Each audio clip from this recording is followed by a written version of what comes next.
Hi! ఈరోజు మన topic breast feeding.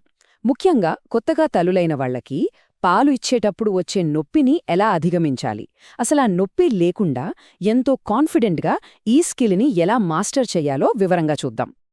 చూడండి, కొత్తగా అమ్మ అయిన వాళ్లకి ఈ మాట చాలా తరచుగా వినిపిస్తూ ఉంటుంది కదా. పెద్దవాళ్లు మంచి ఉద్దేశ్యంతోనే చెబుతారు, కానీ పాపం ఈ సలహానే అసలు సమస్యకు మూలం. దాని గురించే మనమీరోజు మాట్లాడుకోబోయేది.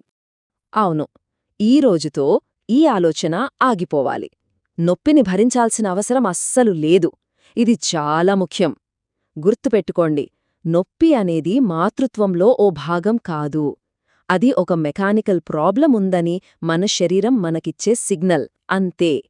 సో మనం అర్థం చేసుకోవాల్సిన మొదటి విషయమేంటంటే, బ్రెస్ట్ ఫీడింగ్ అనేది ఇన్స్టింక్ట్ కాదు, అదొక స్కిల్. అంటే అదంతటా అదే రాదు, నేర్చుకోవాలి. ఇక్కడ చెప్పింది చూడండి, ఎంత బాగుందో. బ్రెస్ట్ ఫీడింగ్ అనేది ఒక డాన్స్ లాంటిది. ఇంతకు ముందెప్పుడూ డాన్స్ చేయని ఇద్దరూ, అంటే తల్లి బిడ్డ కలిసి చేసే డాన్స్. మరి డాన్స్ నేర్చుకునేటప్పుడు స్టెప్స్ అప్పుడప్పుడు తప్పు పడతాయి కదా. ఇది కూడా అంతే.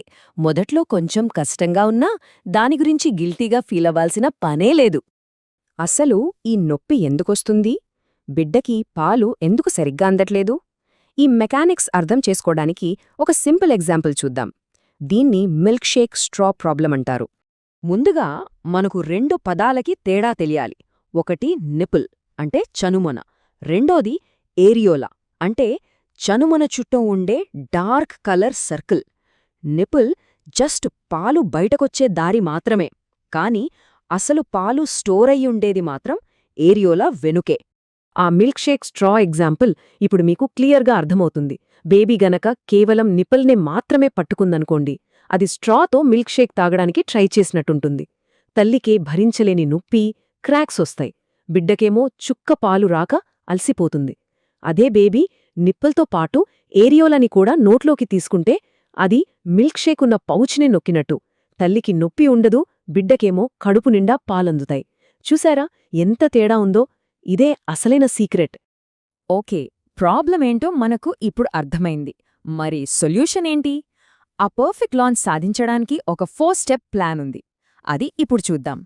ఇది జస్ట్ టిప్స్ కాదు, క్లియర్ టార్గెట్స్ అన్నమాట. స్టెప్ 1, బేబీని మన కడుపుకి వాళ్ల కడుపు ఆనేలా పట్టుకోవాలి.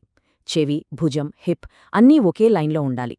స్టెప్ 2, బేబీ నోరు బాగా పెద్దగా ఒక ఆవులింతో వచ్చినంతగా తెరిచే వరకు వెయిట్ చెయ్యాలి.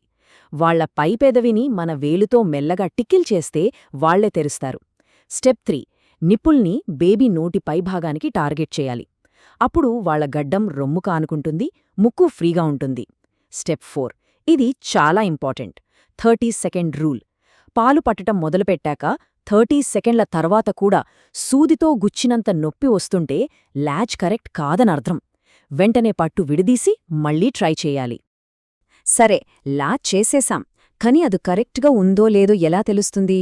కనెక్షన్ సక్సెస్ఫుల్ అయిందో లేదో చెక్ చేసుకోవడానికి కొన్ని మార్గాలున్నాయి. అవేంటో చూద్దాం. బేబీ చేసే శబ్దాల్ని గమనించాలి.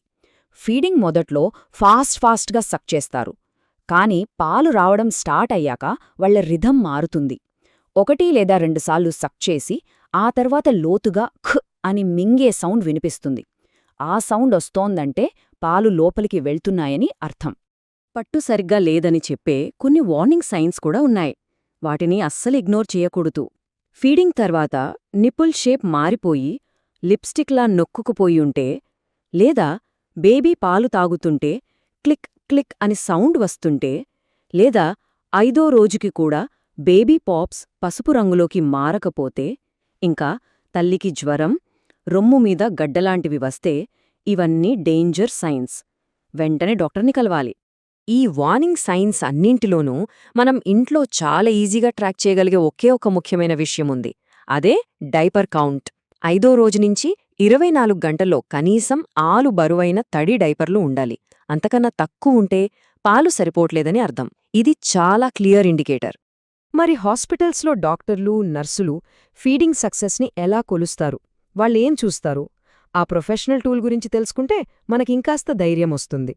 డాక్టర్లు లాచ్ అనే ఒక స్కోర్ని వాడతారు. ఇది 0 నుంచి 10 వరకు ఉంటుంది. దీన్ని చూసి భయపడక్కర్లేదు. ఇది ఎగ్జామ్ కాదు. ఒకవేళ స్కోర్ తక్కువ వస్తే ఫెయిల్ అయినట్టు కాదు. అది కేవలం మెడికల్ టీంకి ఒక సిగ్నల్, ఇక్కడ హెల్ప్ కావాలి అని చెప్పే ఒక అలర్ట్ అంతే. సరే, ఇప్పుడు చివరి సెక్షన్కి వచ్చేశాం. ఇందులో బ్రెస్ట్ ఫీడింగ్ గురించి మన సమాజంలో ఉన్న కొన్ని కామన్ అపోహల్ని మెడికల్ ఫ్యాక్ట్స్తో బద్దలు కొడతాం. మొదటి అపోహ, నొప్పి, బ్లీడింగ్ అనేవి కామన్, భరించాలి. కానీ నిజమేంటంటే, నొప్పి వచ్చినప్పుడు మన బాడీలో అడ్రినలిన్ అనే స్ట్రెస్ హార్మోన్ రిలీజ్ అవుతుంది. అది పాలను బయటకు పంపే హార్మోన్ని బ్లాక్ చేస్తుంది.